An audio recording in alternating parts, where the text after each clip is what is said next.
Hello, Dr. Olguner. It's such a pleasure to be with you here today. Pleasure is mine. Thank you. I'm here with a topic that many people are curious about, which is breast aesthetics. Great. I'm really glad to be here and answer some of the common misconceptions about plastic surgery. Perfect. Then let's get started with the first question. What types of implants are used in breast augmentation and which one is right for me? Generally, there are two types of breast implants, saline and gel-filled implants. And also, when we look at the characteristic of the shape, there are round and teardrop implants. Round implants usually give a fuller look, and teardrop implants usually end up with a more natural appearance. Also, based on surface characteristics, there are smooth and textured implants. And depending on your physical examination and your expectations, your physician will decide the kind of implant which will be used in the surgery. Great, thank you. So are implants placed under or over the muscle? Implants can be placed both over or under the muscle. Each technique has its advantages and disadvantages. Over the muscle technique usually ends up with a more natural appearance, but the recovery time is longer. Over the muscle technique has short recovery time, but by the edema goes away, the implant can be noticeable. Dual plane combines both of these techniques and really popular nowadays, and your surgeon will decide the most suitable technique for you.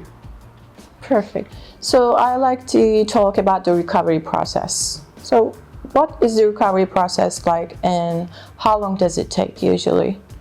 In the early period, patient will have some swelling and bruises, and these usually fade away in a week. Also, return to daily activities will probably take 1 to 2 weeks. But generally, the recovery period is comfortable and the patient will not have so much pain. I mean, these can all be controlled by the prescribed painkillers. Perfect. So it's very tolerable. Yeah, you're saying. generally. Great, thank you. Another question is, will my ability to breastfeed be affected after surgery? Theoretically, breast augmentation surgery does not affect breastfeeding. So I can say breastfeeding will not be affected by augmentation surgery. That's great.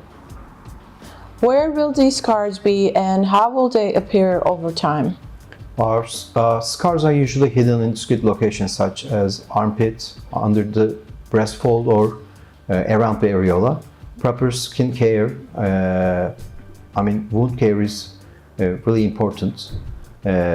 So typically the scars fade away in time with proper wound care. Great, thank you.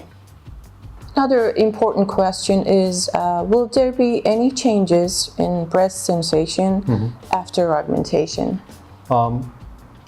Increase in sensitivity or temporary numbness is common, and usually all of these conditions go back to normal with a couple of months. Perfect. How long do implants last and will they need to be ever replaced? Modern implants are long-lasting, but they are not lifetime devices. So unless there is an issue, we can say there will be no need to replace them. How will breast cancer screenings be performed after breast augmentation? I think it's a very important subject for people to understand. Yeah, great question. Breast augmentation is in plastic surgery practice for over 30 years. So also radiologists have gained a lot of experience about the subject. So breast cancer screenings will be done without any problem. But you only have to say to your radiologist that you have an implant, that's it. Great. Can breast lift and augmentation be performed at the same time? Yeah, they can be performed. And actually, we performing it most of the time. If the patient has a breast ptosis, I mean, if the breast has gone south, so we'll have to make a breast lift first, and for volume restoration, we will have to put an implant. So for better outcomes in ptotic breasts, this kind of surgery is commonly performed by us. Great. Last but not the least, what should I pay attention to before and after surgery, please? As in every surgery, we recommend to stop smoking and alcohol consumption, and also some medications like blood thinners for a certain time. And please follow your physician's instructions carefully. And also there will be some limitations in exercising for the first couple of months. That's very understandable.